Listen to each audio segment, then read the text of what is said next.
Si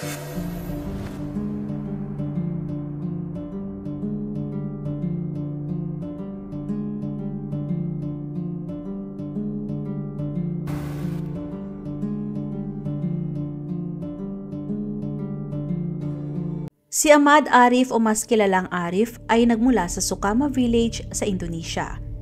Taong 2019 kinasal si Arif pero hindi rin nagtagal ang kanilang relasyon at nauwi sa divorce noong 2021 matapos nilang magkaroon ng isang anak. Simula noon ay nabuhay na ng mag-isa si Arif. Siya ay nagtatrabaho bilang auditor sa headquarters ng isang kilalang food industry corporation sa kanilang bansa sa syudad ng Tangerang na nasa Java, Indonesia.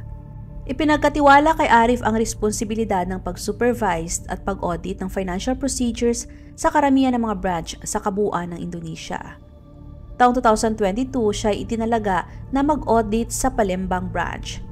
Kaya naman palipat-lipat si Arif sa pagitan ng Tangerang at Palembang branch. Sa kanyang madalas na business trip sa Palembang nakilala at naging malapit si Arif sa isang babae. Lumalim ang kanilang relasyon at dumating na sa punto na dinala niya ang kanyang mga magulang sa Palembang noong 2023 para formal na mag-propose ng kasal sa kanyang girlfriend. Pagkatapos makatanggap ng approval sa parehong pamilya, napagkasunduan nila na gaganapin ang kanilang kasal noong March 17, 2024 sa panahon ng sagradong buwan ng Ramadan. Gayunpaman dahil sa kinakapos pa sa pera si Arif, hindi pa niya kaya ang makapag-down payment para sa wedding reception na gaganapin sa Muhammadiyah Auditorium sa Palembang. Ito ay isang eleganteng venue para sa gaganaping kasal. Kaya naman nagdesisyon sila na ipagpaliban na muna ang kasal hanggang May 5. Ang kabuang halaga para sa renta ng hall kasama na doon ang decorations para sa reception ay aabot ng 40 million rupiah o nasa kulang-kulang 140,000 sa peso. Malaking halaga yon para kay Arif. At ang halaga ng pera na yon ay ang siya naging motivation at ang nagtulak sa kanya para makagawa ng hindi inaasahang krimen. Noong April 2024, isang buwan bagong kasal, nakatanggap si Arif ng nakaguyang assignment para mag-audit ng mga finances sa Bandung branch. Doon nagsimula na makaisip ng hindi maganda si Arif. Ang financial manager at cashier sa branch na yon na magiging katrabaho ni Arif ay si Rini Mariani, isang 50-year-old. Katunayan taong 2023 pa lang ay nagsimula na magkamabutihan sina Arif at Rini. Bagaman ang trabaho ni Arif ay ang pagsuri at pag-evaluate ng transparency sa financial operations, lumagpas naman sa ethical boundaries ang kanyang trabaho para makabuo ng pribadong relasyon kay Rini. Ang patagong relasyon nila ay ang siyang nag-trigger kay Arif para magawa niya hindi inaasahang trahedya. Katunayan ay may 2 anak na si Rini. Ang kanyang panganay ay kakagraduate lang sa university at ang pangalawa naman ay nasa high school. At sa mga oras na yon ay kasal pa si Rini pero hindi na sila nagtatabi ng kanyang mister dahil nasa proseso na din sila ng divorce. Ang lahat ay nagsimula noong April 20, 2024 nung itinalaga si Arif para mag-audit ng finances sa branch ng kumpanya sa Bandung. Alas 8 ng umaga ng araw na yon nagkita si Arif at Rini sa opisina para pag-usapan ang tungkol sa finances ng kumpanya. Noong nalaman niya na hindi pa nailipat ni Rini ang pera ng kumpanya sa main account at hindi rin natatapos pa ang report, kaagad na nangialam si Arif. Pasikreto niyang pinigilan si Rini na tapusin ang report at ang paglipat ng pera. Sinabi niya na kailangan nilang mag-usap ng pribado. Dahil may sikretong relasyon nga sila, kinuha yun ang pagkakataon ni Arif para sabihin kay Rini na umalis sila sa opisina para pribado silang makapag-usap. Niyaya ni Arif si Rini na mag-usap sa isang hotel sa Bandung City. Dahil may tiwala naman si Rini kay Arif, wala siyang pagdududa at kaagad siyang sumang-ayon sa kagustuhan ng lalaki. Ginamit nila ang motor ni Rini pag alis sa opisina. Bandang 9:51 ng umaga, natapos na sila mag-check-in at kaagad silang pumasok sa kanilang kwarto. Pagkatapos ng kanilang intimate moment, nag-usap sila at naglalambingan. Pero nag-iba ang ihip ng hangin nung nagsimula na si Rini na kausapin si Arif tungkol sa estado ng kanilang relasyon. Gusto pala ni Rini na maikasal kay Arif balang araw at gusto niya na gawing opisyal na ang kanilang relasyon. Pero kaagad na umalma si Arif. Dahil para sa kanya isang laro lang ang kanilang relasyon at wala na ibang kahulugan yon para sa kanya. Magkaiba pala ang kahulugan ng relasyon nila sa bawat isa. Kaya nagdulot yon ng mainit na argumento. Parang sinakloban ng langit si Rini sa narinig at parang hindi niya na kayang tanggapin ang katotohanan. Sa kalagitnaan ng kanilang mainit na argumento, bigla na lamang nagsalita si Arif tungkol sa company funds na nasa kay Rini. Dahil sa simula pa lang ayun na talaga ang pakay niya. Ang pag-usapan tungkol sa pera ng kumpanya kay Rini, kaya niya ito dinala sa hotel. Ayon kay Arif, handa siyang pakasalan si Rini. Kapalit nun ay ang pagkuha ni Rini ng pera ng kumpanya sa pamamagitan ng pagmanipula sa financial reports na nagkakahalaga ng 43 milyon rupiya.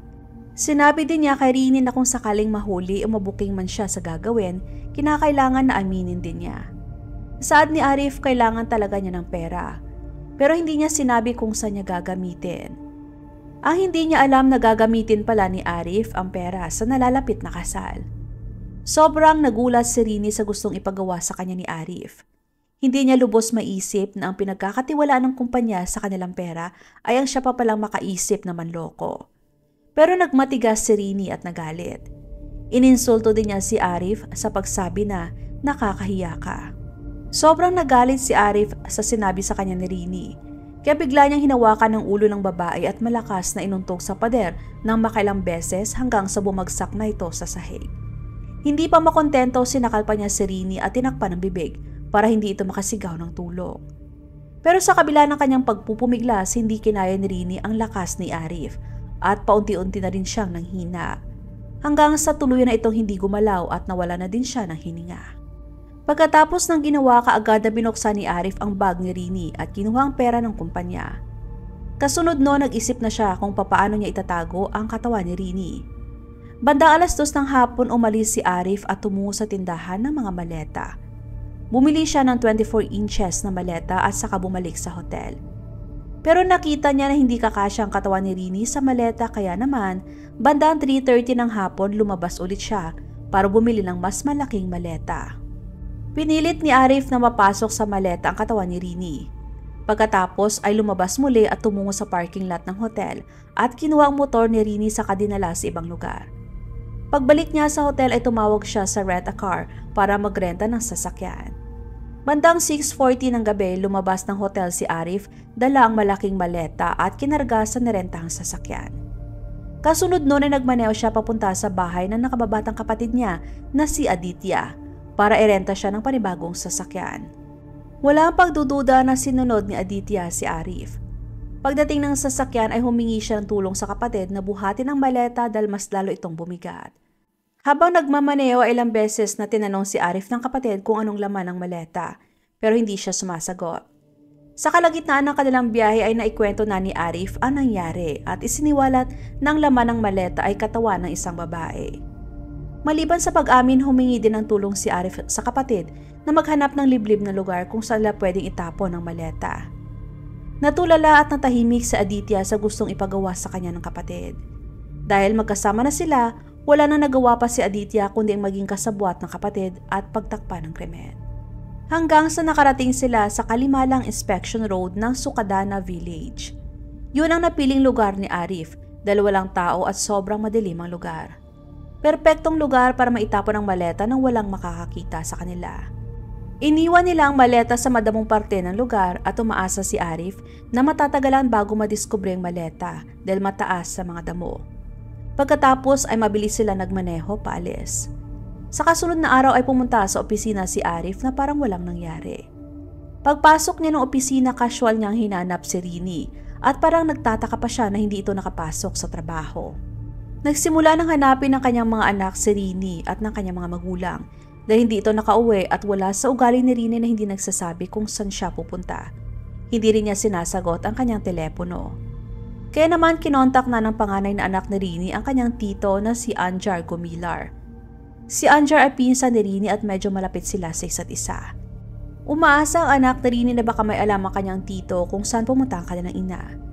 Nung hindi pa rin umuwi si Rini, nagdesisyon na si Anjar at anak na Rini na puntahan ang opisina ng ina. Umaasa sila na makakakuha sila ng impormasyon o clues mula sa mga kasama nito sa trabaho. Baka alam nila kung saan pumunta si Rini paglabas nito sa trabaho. Nakausap din nila si Arif na nagkunwari nag-aalala pa kay Rini at nagpahayag ng kanyang simpatya.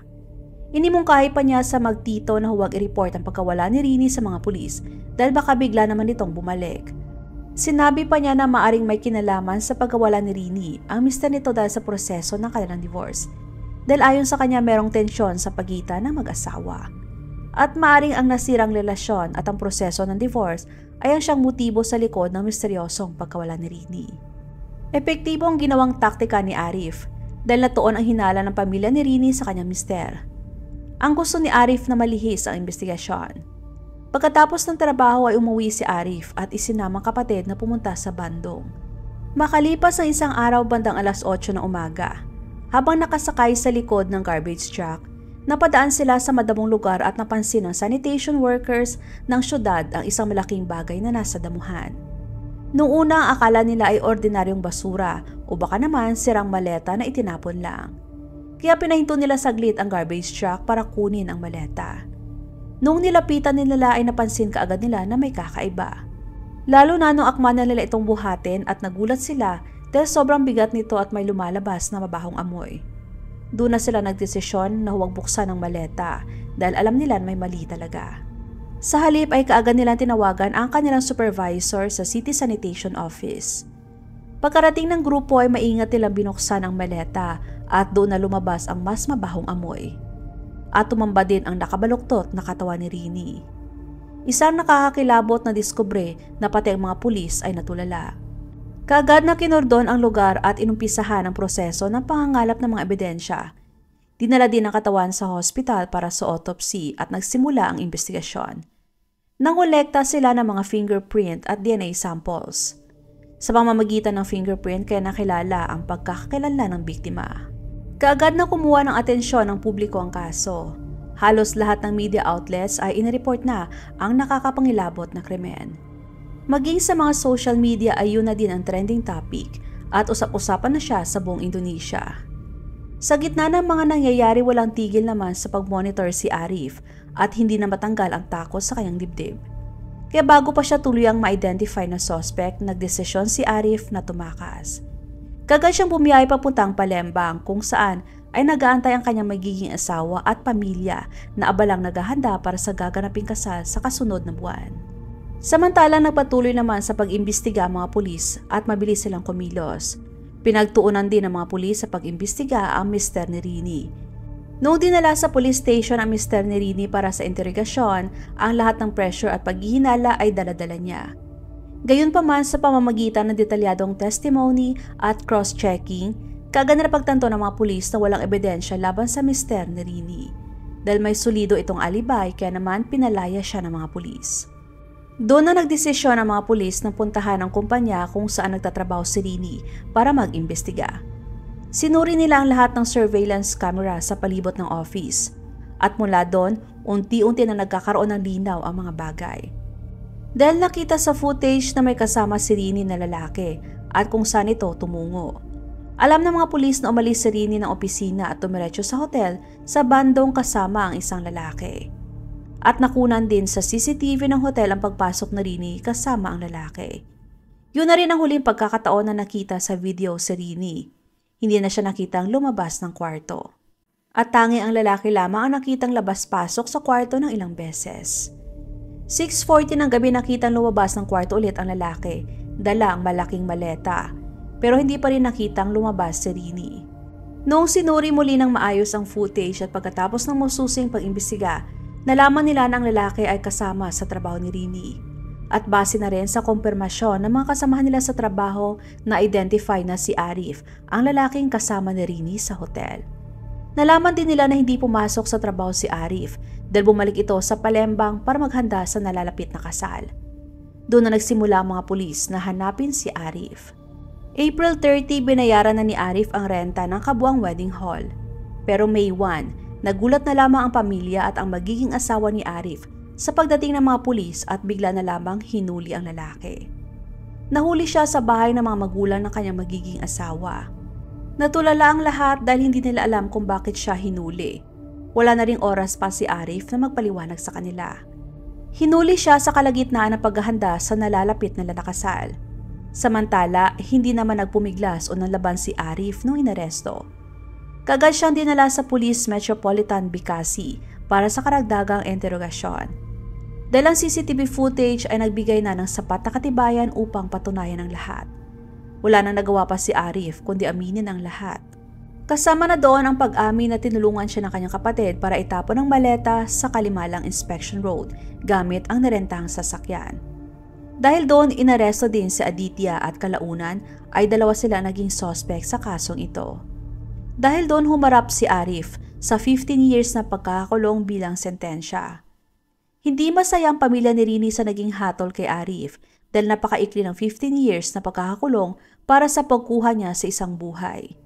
Si Aditya naman ay hindi pa napaparusahan dahil nagsasagawa pa ng mas malalim na investigasyon ng mga pulis kung anong totoong papel niya sa pagpatay kay Rini. Please support po my second channel na Usaping Krimen. Salitan ang pag-upload ko sa kada channel kaya kung gusto niyo na makapanood ng crime story araw-araw, maaari lamang po na i-check ang bawat channel para sa mga panibagong videos. Maraming salamat!